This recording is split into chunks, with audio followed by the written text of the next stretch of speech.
technologist, but I've worked with technical people most of my career. And what I found, independent of the genre, independent of the type of technology, the type of business, the interpersonal relationships really determine those that win and those that win big. Right? You can get into an organization and be successful based on your technical domain. Right? You can have the smartest guy in the room or smartest guy in the room mentality and solve problems as an individual contributor, and you can have some level of career stability, some level of career trajectory. But in order for you to win in a meaningful way, in order for you to lead organizations and teams, and over time lead companies, you have to be very strong in the interpersonal relationships required to do so. And this means a couple things very specifically. Number one, how do you become a person worth mentoring?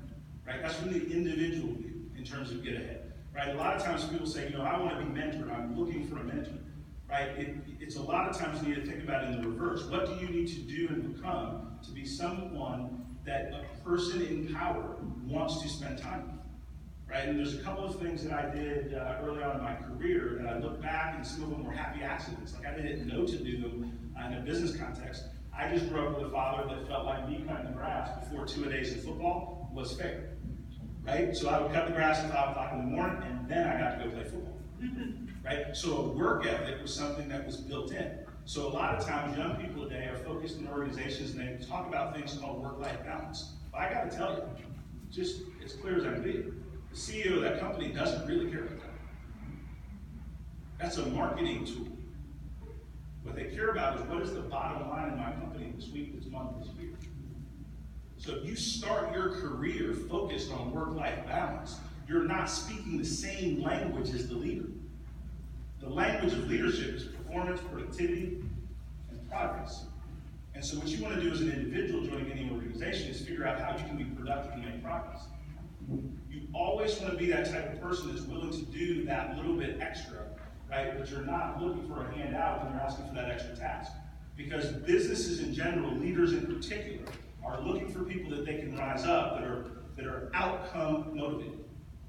The result. And that's the kind of mentality that you need to portray, right? It's very simple things that our parents would teach us that we don't think are important, right? Finish the job. I have a 15-year-old son. He thinks his room is clean, right, if everything on the top surface is done.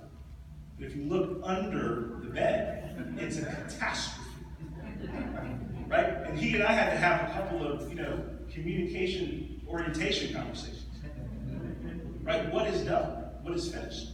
And so people in leadership want finishers. People in leadership want people who understand reasons why something that got done or not done, but not excuses. Right? If you find yourself at the water cooler, so-and-so didn't give me the information, that's why my report's not done. So-and-so didn't do X, Y, Z, that's why my job is not done. What you'll find is leaders are allergic to that.